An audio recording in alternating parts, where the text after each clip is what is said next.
하나님이 주시는 말씀은 요한복음 1장 1절에서 5절 말씀입니다. 우리 한 목소리로 한번 같이 읽어볼게요. 요한복음 1장 1절에서 5절 시작. 태초에 말씀이 계셨다. 그 말씀은 하나님과 함께 계셨다. 그 말씀은 하나님이셨다. 그는 태초에 하나님과 함께 계셨다. 모든 것이 그로 말미암아 창조되었으니 그가 없이 창조된 것은 하나도 없다. 창조된 것은 그에게서 생명을 얻었으니 그 생명은 사람의 빛이었다. 그 빛이 어둠 속에서 빛을 이루지 못하였다. 아멘. 어떤 목사님이 쓴 책 중에 그 인생 질문이라는 책이 있어요. 그래서 기독교 신앙이 없는 사람들을 대상으로 강의한 여러 가지 또 강의들을 엮어서 만든 책인데 그 안에 이런 이야기가 나와요. 인간은 삶의 의미를 찾기 위해 수많은 질문에 둘러싸여 산다. 기독교는 예수가 그 모든 질문에 대한 답이라고 말한다. 이것이 타종교와 기독교의 가장 큰 차이이며 곧 복음이다.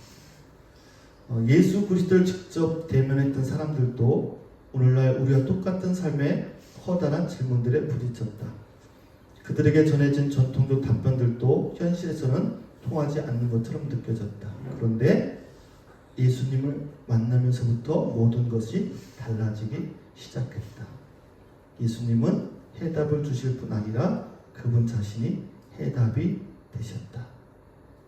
여러분 믿으십니까? 한번 제목을 한번 따라서 볼까요? 자, 시작. 예수님 제 인생의 대답입니다. 오늘 이 시간에 여러분들이 예수님을 향한 마음이 열렸으면 좋겠어요. 예수님을 우리 아이들도 예수님을 만나고자 하는 그 마음들이 우리 안에 있기를 소망합니다.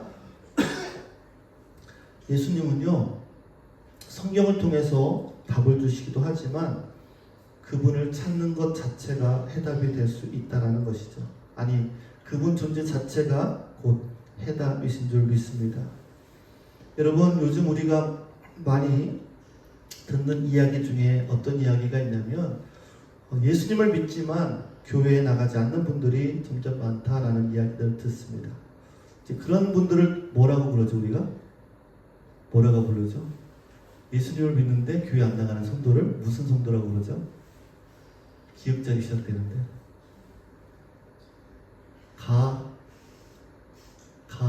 무슨 성도? 가나안 성도. 네, 가나안 성도. 네. 네, 맞아요. 거꾸로 하면 안 나가입니다. 네, 그래서 교회 안 나간다 그런 거죠. 그런데 그런 분들의 이야기를 들어보면 예수님이 싫어서 안 나가시는 분들은 없어요. 예수님을 믿지 않아요 해서 나가는 사람이 안 나간다라고 하는 사람이 없다라는 거예요. 여전히 예수님을 사랑하고 예수님을 믿고 있지만 문제는 뭐냐면 교회에서 받은 상처 때문에 그렇다는 거예요. 어떤 권사님 때문에 어떤 집사님 때문에 심지어는 목회자 때문에 라고 말하는 분들도 있죠. 예수님을 믿지만 교회에 발걸음을 두지 않는 사람들, 어떻게 하면 우리가 그런 분들도 품고 예수님께로 이 공동체를 이끌 수 있을까? 그것이 진정한 우리 교회 공동체의 기도 제목이 아닐까 그런 생각이 듭니다. 정말 교회가 정말 건강한 교회가 되려면 어떻게 될까? 무엇보다도 우리가 영적인 교회가 되어야 할 것 같아요. 영적인 교회는 어떤 교회일까 생각해 보니까 여러분 성도들 사이사이 대화 하나하나가 영적인 언어로 가득하면 영적인 교회가 되지 않을까 생각이 듭니다. 하나님이 원하시는 교회, 공동체, 영적인 대화가 흐르는 교회가 열쇠가 아닐까 그런 생각이 듭니다. 예수 그리스도의 만남, 그것이 우리 인생의 해답이 될 것 같아요. 그러면 좋은 교회가 될 것 같아요.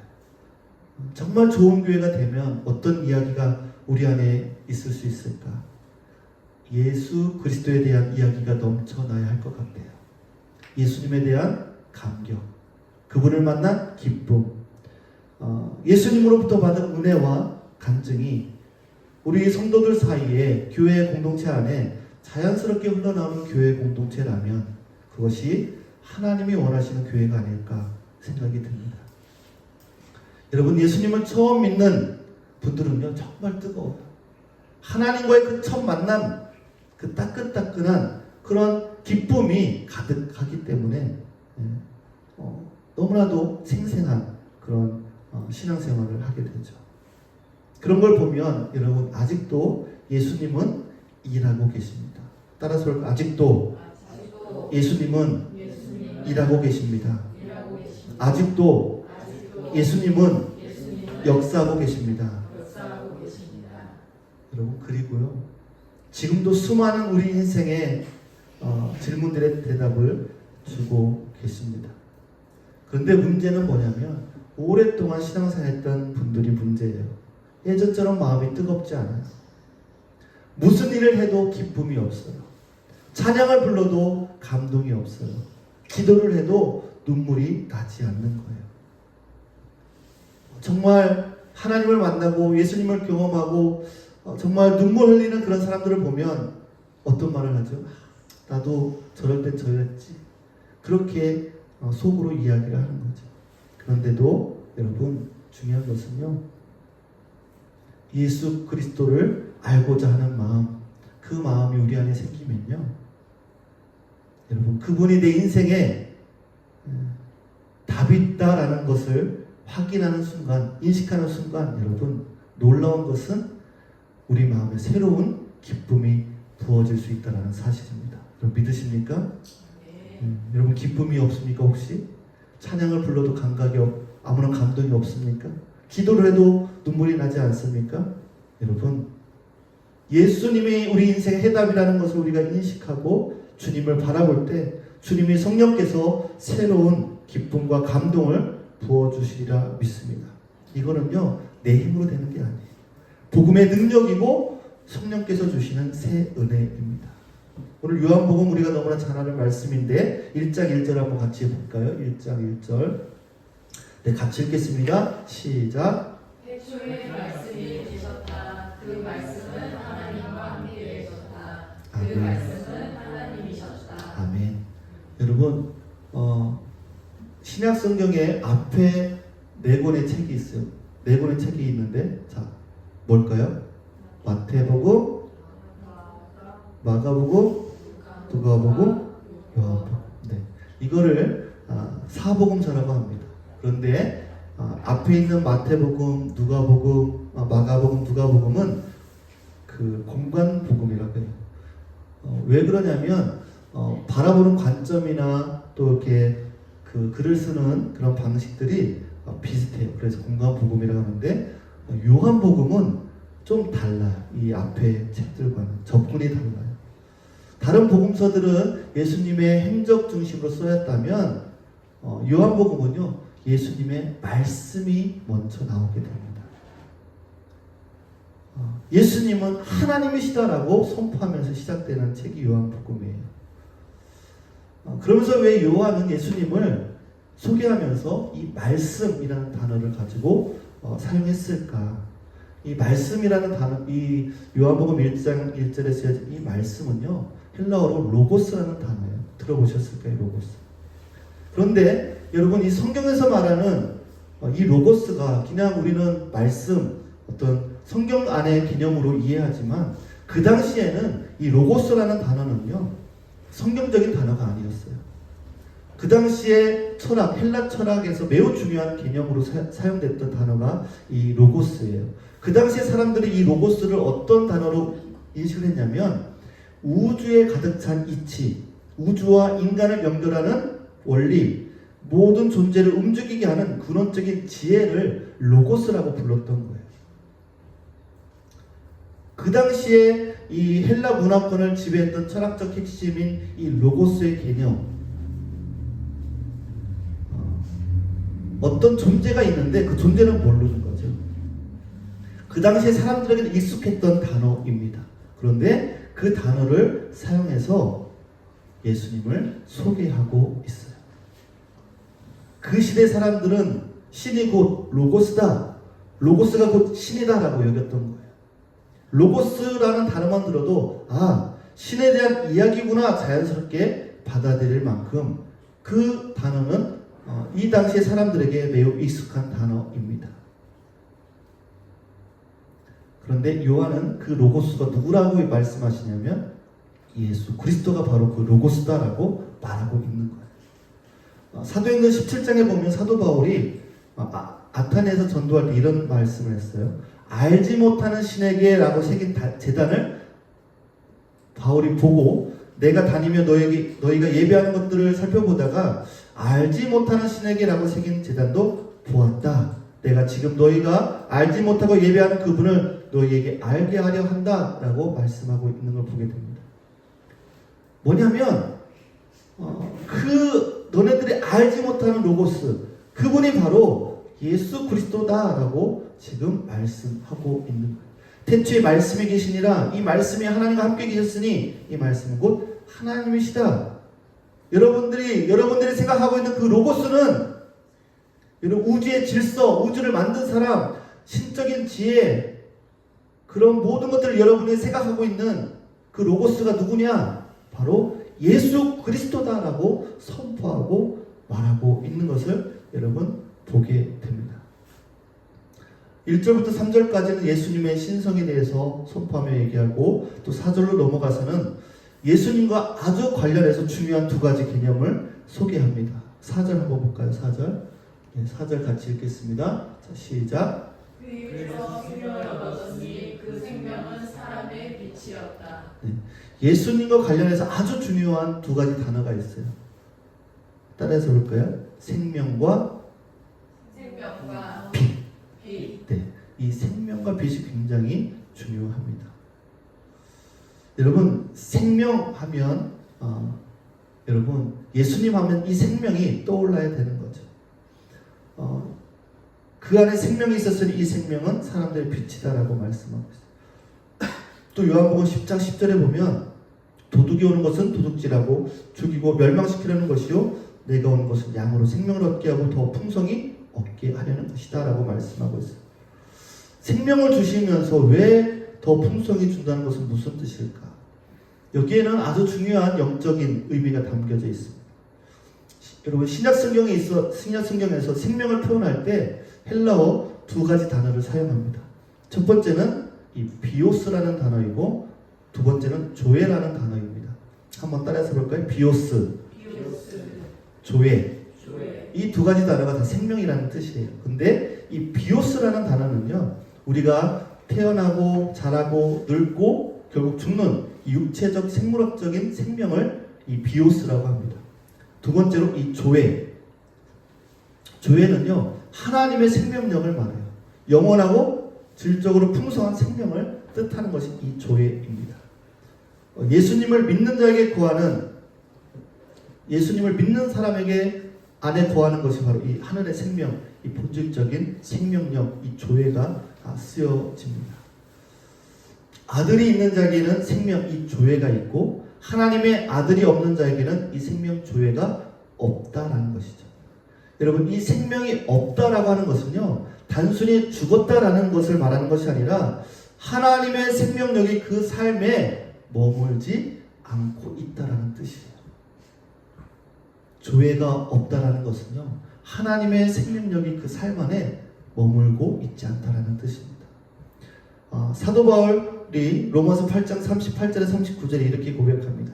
내가 확신하노니 사망이나 생명이나 어떤 피조물이라도 우리를 우리 주 예수 그리스도 안에 있는 하나님의 사랑에서 끊을 수 없느니라. 여기서 말하는 이 생명도 조회를 말합니다. 우리를 살리고 붙들고 인생의 광야 속에서도 버티게 하는 하나님의 능력을 말하고 있는 거예요. 여러분 우리가 인생을 살아가면서 고난이 있죠. 실직도 할 수도 있고 질병을 얻을 수도 있고 실패할 수도 있고 외로울 수도 있고 이런 문제들이 참 많이 우리 안에 있습니다. 여러분 우리 인생에 이것이 문제가 될까요? 인생은 본래 그런 여정 속에 우리가 살아가고 있어요. 누구나 질병을 만날 수 있고요. 누구나 죽음을 경험할 수 있고 이번에도 보니까 제가 그 대학 다닐 때 같이 공부했던 신학을 공부했던 우리 형님이 암으로 세상을 떠난 것을 소식을 들었는데 이렇게 정말 가까이 있는 사람, 아는 사람들이 죽음을 겪기도 합니다. 또 자녀에게 실망도 하기도 하고 또 배우자에게 실망하는 일도 생깁니다. 문제는 그런 일이 일어난 것이 아니라 그런 인생의 굴곡 가운데 이 교회의 생명력이 있는가 없는가 하는 것이 중요한 것이죠. 왜 이렇게 가난한 성도들이 늘어나고 있을까? 그것은 교회 안에 이 교회라는 생명이 아니라 비오스 수준의 신앙생활만 있기 때문이 아닌가 생각이 듭니다. 겉으로는 살아있지만 속엔 기쁨이 없는 거예요. 능력도 없고 감격도 없는 그냥 종교적인 그런 습관적인 종교만 가지고 있는 사람들이 모여서 교회가 되는 거죠. 그러니까 하나님이 원하시는 교회와는 다른 교회가 되는 것입니다. 여러분, 이 교회의 생명력, 예수 그리스도로부터 나오는 참된 기쁨과 능력과 감격이 흐르는 교회, 그 교회가 바로 하나님이 저와 여러분에게 바라는 그러한 교회 공동체인 줄 믿으시기 바랍니다. 여러분, 오늘날 여러분들 젊은이들이 교회를 떠난다라는 말을 아주 많이 들었을 거예요. 왜냐하면 그들이 교회에서 이 교회의 능력을 경험하지 못했기 때문에, 우리 아이들이 교회에서 이 교회의 능력을 경험하지 못했기 때문에 그래요. 그래서 대학에 가면 세상에 재미있는 것들이 너무 많으니까 굳이 교회에 와서 그냥 비오스 수준의 신앙을 붙들 이유가 없다라는 것이죠. 가슴 아픈 것은 그들 중에 모태신앙도 있고 장로님 아들딸도 있고 목사님의 아들딸도 있다라는 거예요. 그런데 교회 나오면서 한 번도 이 교회 하나님의 능력을 경험하지 못했다라는 것이죠. 예수님은 우리에게 비오스 육신의 생명도 주셨지만 교회 곧 하나님의 생명력을 주시기 위해 이 땅에 오신 줄 믿으시기 바랍니다. 여러분, 예수님은 단지 우리의 기분을 좋게 해주시는 분이 아니에요.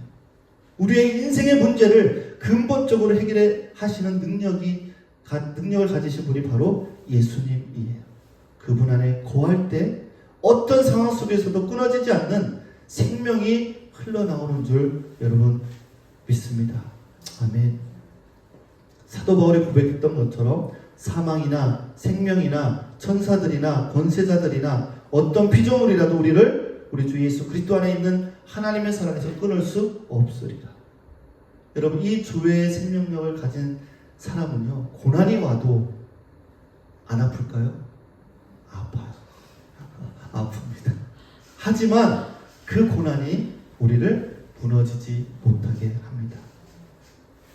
여러분, 우리 교회 다음 세대 우리는 그저 그냥 즐거움만 주는 교회로 남아있는가, 아니면 정말 예수님이 주시는 그 생명력을 가르쳐주는 교회인가, 이것이 정말 중요하다라는 것. 여러분의 신앙은 어떻습니까? 그냥 비오스 수준의 신앙에 머물러 있지 않습니까? 아니면 교회의 능력, 하나님의 생명력이 내 삶을 지배하고 있는 그런 삶을 살고 있습니다. 비오스의 신앙이냐, 교회의 신앙이냐, 너무나도 우리에게는 중요한 문제입니다. 우리 다음 세대에도 마찬가지죠. 두 번째로요, 빛에 대해서 얘기합니다. 우리가 정말 예수님에 대해서 회복해야 될 것이 바로 이 빛입니다. 4절 말씀 한번 다시 한번 볼까요? 4절 시작. 그에게서 생명을 얻었으니 그 생명은 사람의 빛이었다. 5절도요. 자, 시작. 그 빛이 어둠 속에서 비치니 어둠이 그 빛을 이기지 못하였다. 아멘. 여러분, 이 말씀은요, 우리 현실에 너무나도 중요한 선언입니다. 우리 삶에는 누구나 어둠이 있어요. 자녀 양육할 때도 있고요. 우리의 가치관, 또 세상 유혹, 어둠이 너무나도 거세게 덮쳐올 때가 있습니다. 자녀를 키울 때 사춘기가 오면 어때요? 걱정이죠. 불안하죠. 이 아이가 어떻게 잘 자랄 수 있을까? 이 아이가 지금 어둠에 몰들어 있는 건 아닐까? 또 학교를 또 졸업하고 나면 취직 문제, 또 앞으로 진로의 문제, 세상에 나가서 세상의 가치관에 삐뚤어진 문화에 물들면 어쩌나. 그런 것이 우리 부모의 마음이잖아요. 그런데 한번 이렇게 한번 기도하면 어떨까요? 하나님, 우리 아이가 건전하고 착한 친구들만 어울리면 참 감사하겠습니다. 하지만 혹시 이 아이가 방황하는 친구를 만나게 되더라도 우리 아이가 빛의 자녀이기에 어둠에 물드는 것이 아니라 오히려 어둠을 밝히게 하여 주시옵소서. 어둠이 빛을 이기지 못하듯이 우리 아이를 통해 변화가 일어나는 인생이 되게 하옵소서. 여러분, 빛이 어둠이 빛을 이기지 못한다라고 말씀하고 있어요.